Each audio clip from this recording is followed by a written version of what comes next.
ഞാൻ അഡ്വക്കേറ്റ് യോഗമായ. ഞാൻ ഡൽഹിയിൽ സുപ്രീം കോടതിയിലാണ് പ്രാക്ടീസ് ചെയ്യുന്നത്. 2013 മുതൽ ഡൽഹിയിൽ പ്രാക്ടീസ് ചെയ്യുന്ന ഒരു വക്കീലാണ്. ഇപ്പോൾ എൻ്റെ അടുത്ത് ഈ കേസ് 2017 ഈ കേസ് എൻ്റെ അടുത്ത് വരുന്നത്. ഇത് പാറശാല സരസ്വതി ഹോസ്പിറ്റലിൽ നടന്ന ഒരു മെഡിക്കൽ നെഗ്ലിജൻസ് കേസാണ്. അപ്പോൾ അതിൽ ജാസ്മിൻ ജെറാൾഡ് എന്ന് പറയുന്ന ഒരു 15 വയസ്സുകാരിയുടെ 80% ഡിസബിലിറ്റിയോട് കൂടി ഓപ്പറേഷന് ശേഷം 80% ഡിസബിലിറ്റി സംഭവിച്ച ഒരു മെഡിക്കൽ നെഗ്ലിജൻസ് കേസായിരുന്നു.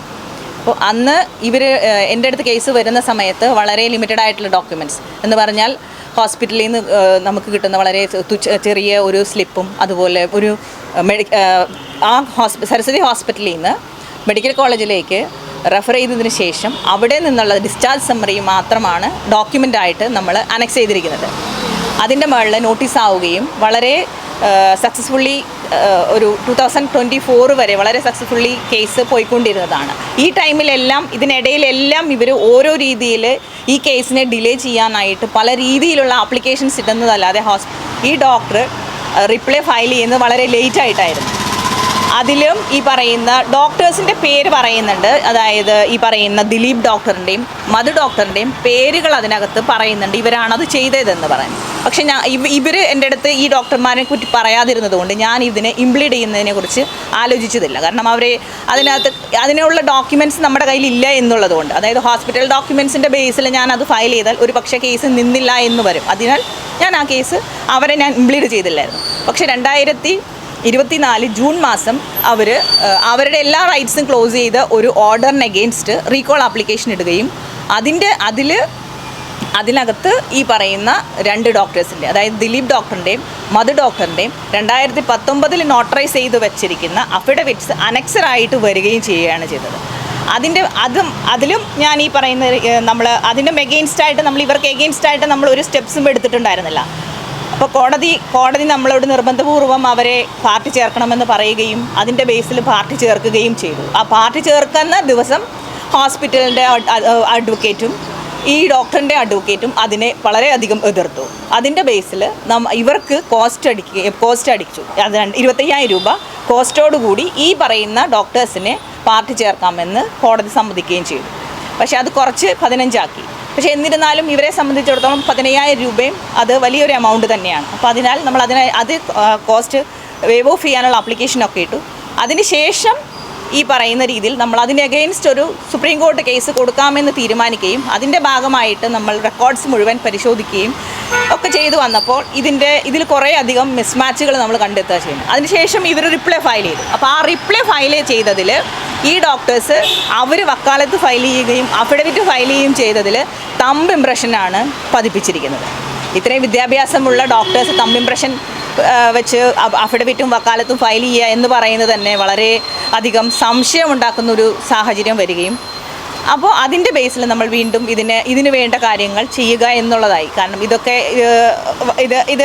ഇത് കണ്ടുപിടിക്കേണ്ടത് നമ്മുടെ ആവശ്യമാണ്. കാരണം അത് ഈ കുട്ടിക്ക് കിട്ടാനിരിക്കുന്ന ഒരു കോമ്പൻസേഷനെ ഇല്ലായ്മ ചെയ്യുന്ന, അല്ലെങ്കിൽ ഈ കുട്ടിയുടെ കേസ് ഇല്ലാതാവുന്നൊരു സാഹചര്യത്തിലേക്ക് പോകുന്നത് കണ്ടതിൻ്റെ ബേസിൽ ഞാനിവിടെ വരികയും ഒരു 1-2-3 വീക്സായിട്ട് ഓരോ സ്റ്റെപ്സ് നമ്മൾ എടുക്കുകയും ചീഫ് മിനിസ്റ്റർക്ക് കംപ്ലയിൻറ്റ് കൊടുക്കുകയും SHOക്ക് കംപ്ലയിൻറ്റ് കൊടുത്തു, അതുപോലെ DGPക്ക് കംപ്ലയിൻറ്റ് കൊടുത്തു, അതുപോലെ വിജിലൻസിൽ കംപ്ലയിൻറ്റ് കൊടുത്തിട്ടുണ്ട്, IMAക്ക് DMAക്ക്.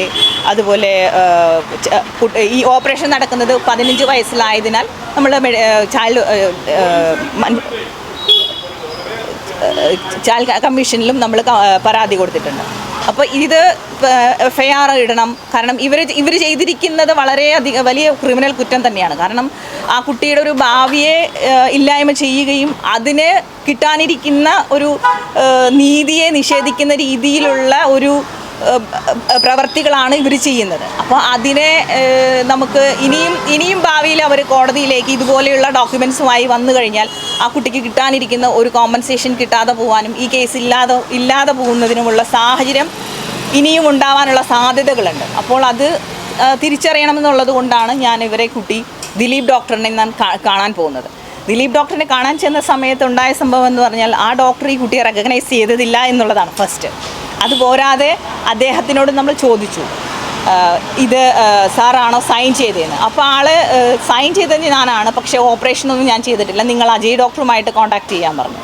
അപ്പം ഞാൻ ചോദിച്ചു എന്തുകൊണ്ട് സാർ ഈ അഫിഡവിറ്റിലും വക്കാലത്തിലും ഇങ്ങനെ തമ്പ് ഇംപ്രഷൻ വെച്ചെന്ന് ചോദിച്ചപ്പോൾ അയാൾക്ക് ഉത്തരമില്ല, അയാൾ അതിന് മറുപടി പറഞ്ഞില്ല. കാരണം അത് അവരായിരിക്കില്ല ചെയ്തിട്ടുണ്ടാവുക, കൺഫേംഡ് ആണ് അതിനകത്ത്. അപ്പോൾ ഈ പറയുന്ന കുറച്ചധികം ഈ പറയുന്ന രീതിയിലുള്ള കുറേയധികം കാര്യങ്ങൾ അവർ റിപ്പീറ്റ് ചെയ്ത് ചെയ്യുന്നുണ്ട്. അപ്പോൾ അത് ഇനിയും ഭാവിയിൽ ചെയ്യാനുള്ള സാധ്യതകളുള്ളത് കൊണ്ടാണ് നമ്മൾ ഇതുപോലെയുള്ള കംപ്ലയിൻസും കാര്യങ്ങളൊക്കെ ചെയ്തതും. ഇവരെ കാരണം ഇത് ലോകം അറിയണം. കാരണം ഇങ്ങനെ ഡോക്ടേഴ്സ് ബിഹേവ് ചെയ്ത് കഴിഞ്ഞാൽ ഇതുപോലെയുള്ള ഇൻസിഡൻസ് ഇനിയും ഭാവിയിലും പല കുട്ടികൾക്കും പല ആളുകൾക്കും സംഭവിക്കും. അവർക്കൊന്നും നീതി കിട്ടാതെ പോകും. അവരുടെ ലൈഫാണല്ലോ, ഒരു കുട്ടിയുടെ ലൈഫാണ് ഈ പറയുന്ന രീതിയിൽ വീൽ ചെയറിലാക്കി മാറ്റിയത് അദ്ദേഹത്തിൻ്റെ ഒരു പിഴവ് മൂലം. അത് അയാൾ ഉൾക്കൊള്ളാൻ തയ്യാറുമല്ല.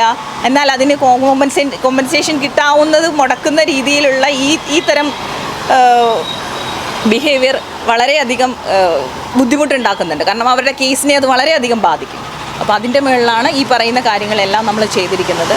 ഇനിയിപ്പോൾ NCTRCയിൽ ഈ മാസം കേസ് വരുന്നുണ്ട്. അവരെന്താണ് കോടതിയുടെ തീരുമാനമെന്ന് അറിയില്ല. എന്തായാലും ഇവർക്ക് നിയമപരമായ എല്ലാ കോടതിയുടെ ഭാഗത്തു നിന്നുള്ള കോമ്പൻസേഷൻ കിട്ടാൻ ഇനി സാധ്യതകൾ ഉണ്ടാവുമെന്ന് ഞാൻ വിശ്വസിക്കുന്നു. കാരണം ഇതിലൊരു FIR ഉണ്ടാവുകയും അതുമായി അന്വേഷണങ്ങൾ വരികയും ഈ പറയുന്ന സിഗ്നേച്ചേഴ്സ് എല്ലാം മിസ്മാച്ചും കാര്യങ്ങളും എല്ലാം ഐഡൻറ്റിഫൈ ചെയ്യാൻ പറ്റുക, മെഡിക്കൽ കമ്മീഷൻ്റെ ഒരു റിപ്പോർട്ട് വരിക, ഇതെല്ലാം ഉണ്ടായിക്കഴിഞ്ഞു കഴിഞ്ഞാൽ തീർച്ചയായിട്ടും ആ കുട്ടിക്കൊരു നീതി കിട്ടാനുള്ള സാധ്യതകൾ ഉണ്ട്. അതുകൊണ്ടാണ് നമ്മൾ ഈ ഒരു സ്റ്റെപ്സ് എടുത്തത്. ഈ മീഡിയയുടെ മുന്നിൽ വരാനുണ്ടായ സാഹചര്യവും അതാണ്. മീഡിയ ത്രൂ നമ്മളത് പുറം ലോകം അറിയിക്കണമെന്നുള്ളത് കൊണ്ട് മീഡിയയ്ക്ക് മുന്നിലേക്ക് വന്നതാണ്.